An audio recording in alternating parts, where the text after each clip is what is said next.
for a long time, historic downtown was the center of the community, right? Mm-hmm. This is where you went to shop. This is where you went to recreate. This is where you went to worship. All of those things. This is where you went to vote, to have government business, to mail your letters. So everything was geared towards moving stuff to downtown. And of course that expands as we come by, but you build the train depot, the park is downtown, Mm-hmm. the library was downtown, the tabernacle, the church was downtown. So it really was this community focus to keep this place. This is where you went. And then everything else moved around that. And partly because, we were a primarily agrarian people. And so you needed bigger lots to have your little homestead on and those kinds of things. We did have bigger community sheep herds and orchards and things that people could access. But that changes once we start focusing less on farming and more on providing needs for tourists or whatever it is as we grow up as a community. And so downtown, its goal changes. And today, you've got the Providence Center on one end, and you've got the other stuff happening at the north and to the west of us.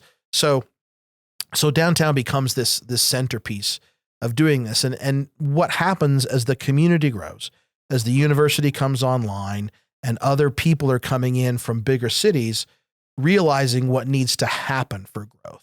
Right. So there's basic infrastructure like roads and water and that irrigation and that kind of thing. But even when you think of things like banking, right, we didn't have a bank. A lot of this was done by barter. We had lots of co-ops where you would get shares based upon that, and you'd use that to bring in goods from other places. But it was very clear by by 1910, 1914 that if Cedar City wanted to grow, it needed to think about economics in a different way. Yeah. It needed to think about banking. Because, I mean, there's a great story that that William R. Palmer, who was a longtime resident and historian, when he was going on his LDS mission, what people gave him instead of money were trade coupons for the local co-op, right? So instead of, it would be like, instead of giving someone money to buy suit, you'd give them an IOU for some money at Cardin's. And that's such a foreign concept nowadays. Right. My father-in-law has been a small business owner for years. And I remember there was this little co-op where they did bartering and things like that. And I never heard of that before. And to think that, especially here in Cedar City, people without a bank, I didn't realize there wasn't a bank, where they're bartering to meet their needs and make their living and things. And so very cash poor. Yeah. Very cash poor. Interesting. Because it didn't, but Nathan Porter, who at the time was the president of the school, says, look, if we want to grow, we're going to need a bank. And so it's him and a bunch of other community members that kind of pool funds and get together with the legal stuff to create the Bank of Southern Utah, not State Bank, but the Bank of Southern Utah. And where was that first located? It was across the street from where it is now, bit across the street and a little bit north of there.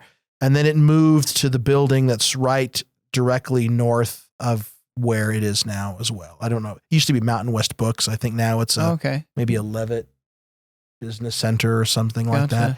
So they began this and began thinking about how to do this. They were very worried that they wouldn't have enough cash for change and everything else. But really, after the first year of that bank being in operation, sales grew by 25%. Now, isn't there some story of how they wouldn't come unless the locals raised like $100,000 or something to that effect? So what happens is the bank by the 1930s. So it's been in business about 20 years. They had moved to the building that is now used to be Wells Fargo, but I don't know what it is now. But it's the kind of got the Doric columns there on Main Street, very very non-Mormon pioneer architecture looking, but it still says Bank of Southern Utah at the top. So they moved into that building. It had been really this is the bank, right, that everyone banked at. And there was a law that said that you had to have you have to have enough money to cover all of the deposits of your depositors. Oh, okay. Right. And so by a certain date. And this is years after. Yeah, this is right during during the Depression. Right? So it's 20 years later. So what happens is generally that's not a problem because taxes are due in November. And so the tax revenues come to the bank and they can cover those depositors.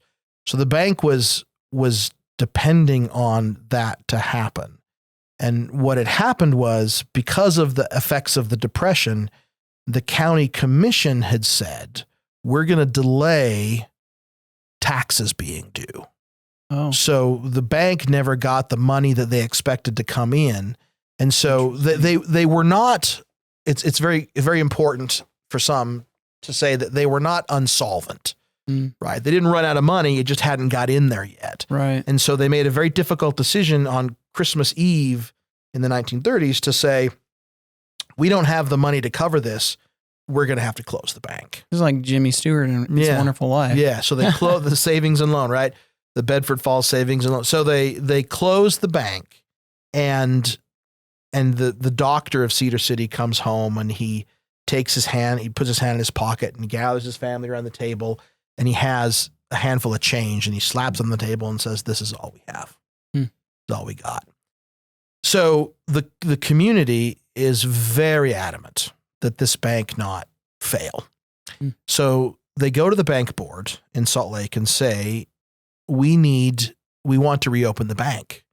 And the bank says, well, they say, we know you have some money, but not enough. So if you can raise $100,000 in the middle of the Depression, we will let you, okay, you're reopening. So during the middle of the Depression, they try to do bake sales. Teachers go without pay for a month to donate that to the bank fund. Kids are throwing in, nickels and dimes and pennies to make that work. People are mortgaging their homes. They're calling in life insurance policies. The same thing they did, almost 100 years earlier, 50, 80 years earlier, when the university was in trouble, right? About, back up the mountain, that story.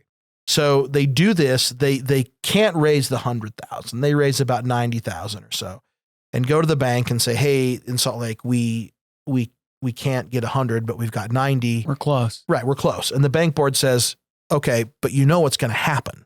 The moment you open your doors, all of these people are going to line up and draw their money out, take their money out."